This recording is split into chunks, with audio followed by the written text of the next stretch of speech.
Bienvenidos a Diálogos Alejandrinos. Yo soy Missy Alejandrina. En esta ocasión hablaremos sobre literatura millennial, en específico poesía, y algunos de sus aspectos más criticados.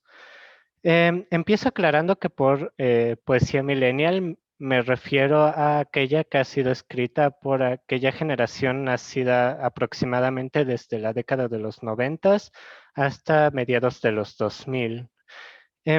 Y bueno, para no alargar mucho el video, quiero concentrarme en dos tendencias de este tipo de poesía, que son, digamos, las más populares recientemente, que son la alt-lit y el slam poetry. Alt-lit. La alt-lit es un nombre corto para poesía alternativa. Es un tipo de literatura que ve su nacimiento en redes sociales como Twitter, Instagram o Tumblr.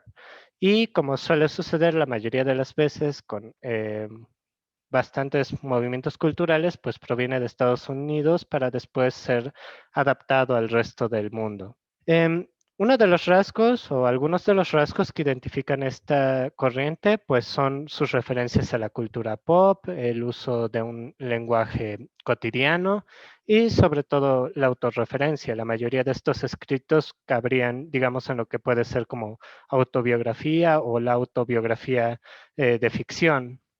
Aquí me gustaría poner de ejemplo dos casos, uno en inglés y otro en español.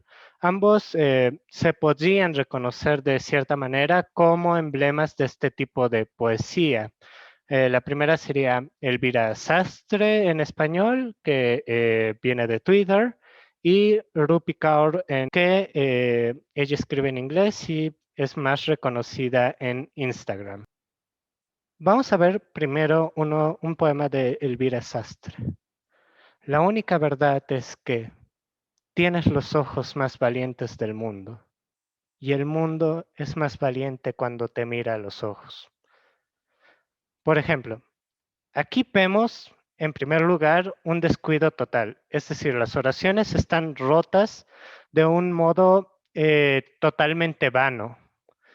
La primera oración se corta en un que, como un cliffhanger, pero sin nada de drama. Un corte que solo existe para que la frase tienes los ojos más valientes del mundo quede bien comunidad. Pero esta manera de componer el poema le quita todo el sentido a la primera oración. Y esto no viene de la brevedad, porque la brevedad en la poesía implica densidad de significado usualmente. Eso es algo que se ve muy bien en formatos como o estilos como el haiku. Podemos poner, por ejemplo, este de Kobayashi Isa. Tampoco yo he encontrado un hogar. Tarde de otoño. El haiku, partiendo de su brevedad, obliga a la reflexión por su estructura. En este tipo de poemas siempre hay un verso que debe hablar, por ejemplo, de la estación del año y otro que debe dar una imagen del paisaje o de la situación de la que se habla.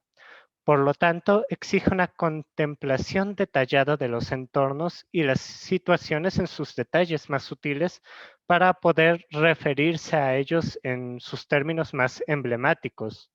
La tarde de otoño, referencia a lo que se va, al desamparo, lo que se va muriendo. Es una forma que repite y refuerza la idea anterior de la falta del hogar.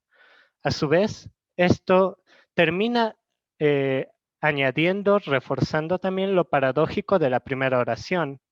Esta complejidad exigida también por la brevedad se logra con palabras relativamente sencillas. No hay nada de rebuscado en las palabras que este poeta japonés ha usado y, sin embargo, se logra una densidad de significado.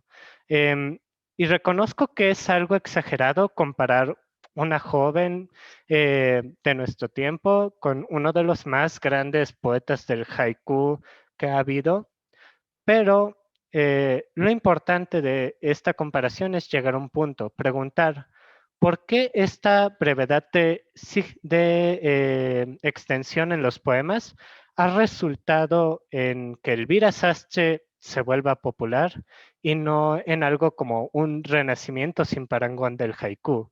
Y aquí vamos a revisar un poema de Rupi Kaur para avanzar en este argumento. En pantalla lo voy a poner en inglés, pero yo voy a hacer una traducción un poco somera.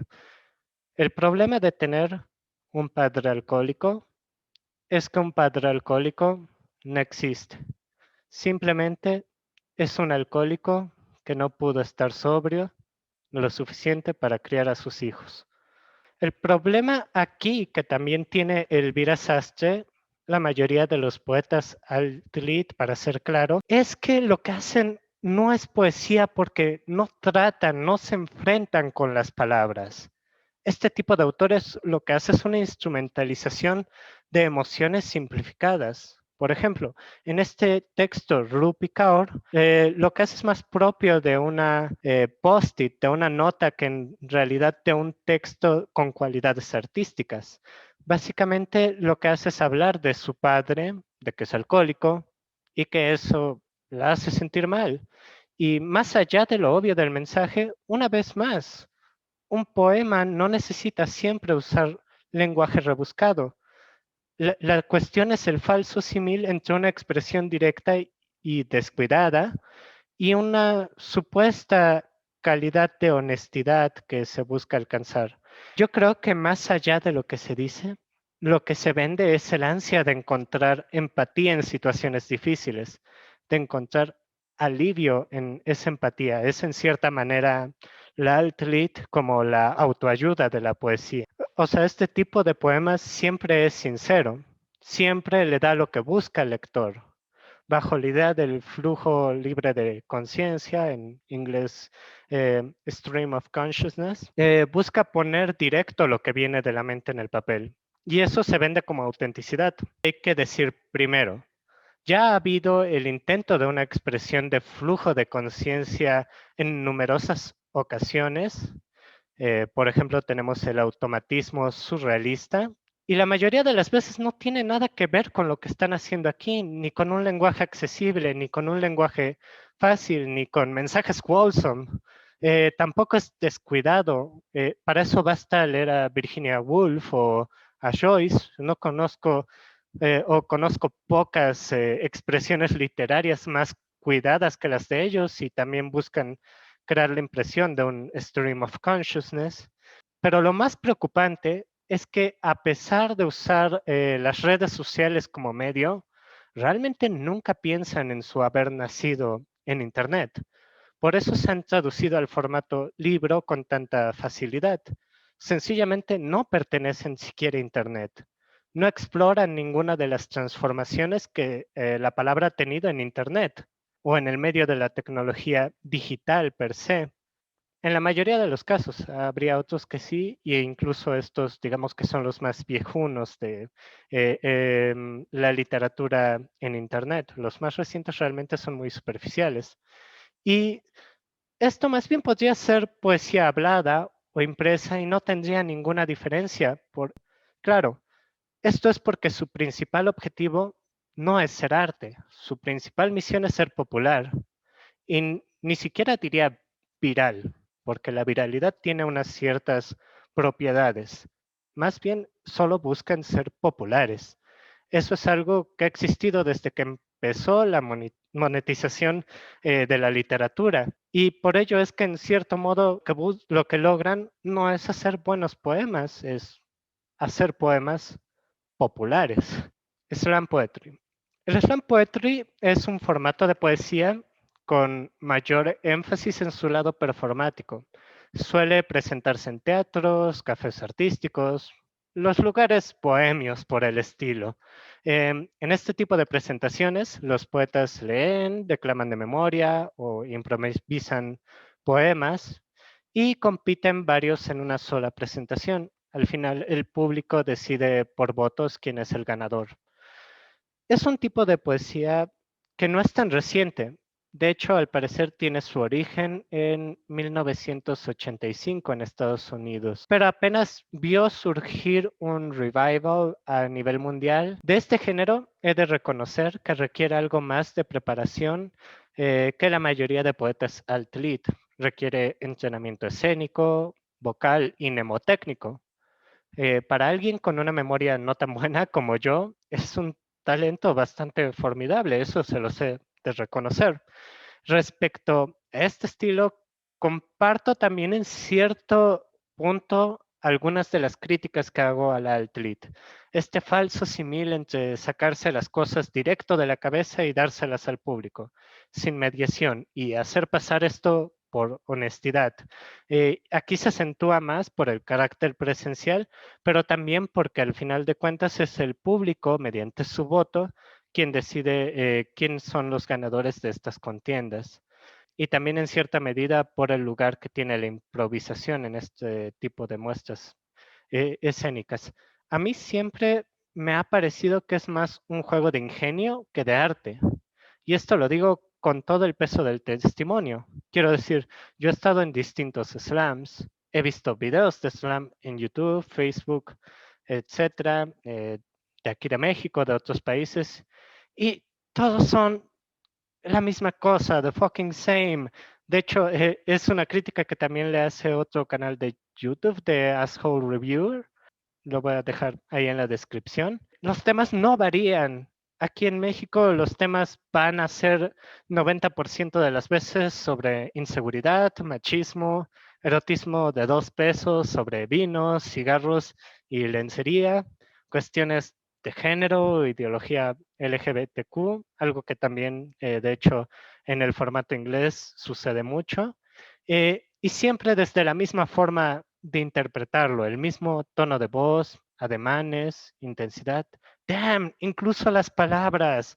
Vean estos ejemplos. Your power makes you the villain. A passionate black woman is treated like a volcano ready to erupt. The sprawling thundercloud that does not fit. I constantly chew my words before I speak, so when they leave my mouth, they are easy on the ears. I'm afraid. Oil. We will sip from the cups made of old grenades, and shades of green are only worn by nature.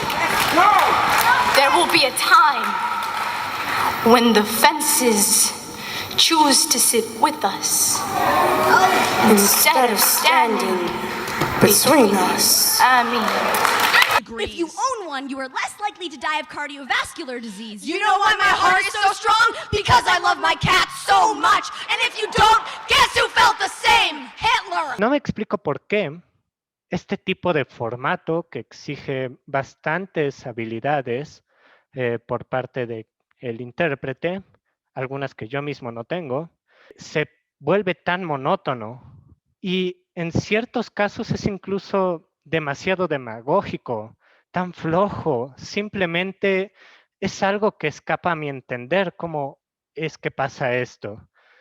Aquí se argumenta que es un intento de hacer la poesía más accesible a todos y tratar temas que a todos les interesen, pero esto es por lo menos falaz. Puedo ver que quieran revivir cierta profesión del tipo juglar en la poesía, pero de eso ya ha pasado demasiado. Después de todo lo que ha pasado en la historia de la poesía, es imposible creer que basta con agradar a las personas. En verdad, vivimos en un mundo tan complejo que para expresar en un plano artístico qué implica vivir, forzosamente vas a desarrollar otro tipo de vocabulario. La palabra te va a exigir formas que no todos van a entender y que no todos les va a agradar. Y vas a decir cosas que seguramente nadie quiera oír a veces, o la mayoría de las veces. Eso con certeza. Y asumir ese desafío, asumir esa dificultad, es lo que le da valor a la vida artística. Desde mi punto de vista, es muy problemático entender el slam poetry como algo artístico. No obstante, lo respeto algo más que la alt-lit, en cuanto creo que puede presentar más resistencia a ser absorbido por la industria cultural. Pero por otro lado, siento que se queda demasiado en su zona de confort y al final del día eso le limita a un simple juego, un despliegue de ingenio, como ya hemos dicho, o una práctica deportiva, una gimnasia del verbo, a lo mucho. Y bueno, esto fue todo por hoy. Me hubiera gustado abarcar la omnipresencia del versolibrismo millennial, pero hacerlo simplemente sería extenderse demasiado en demasiados asuntos. Verso libre en español, en inglés, vanguardia, poetas jóvenes alrededor del mundo. Sería no solo criticar, sino ofrecer incluso algunos autores que yo pueda recomendar. Se hubiera hecho demasiado largo el video simplemente, pero espero poder hacerlo en un próximo vídeo. ¿Qué piensan de estas formas de poesía? ¿Qué autores millennial les gustan o les desagradan? Déjenmelo saber en los comentarios, suscríbanse, den like y compartan. Eso siempre es una gran ayuda. Nos vemos hasta la próxima.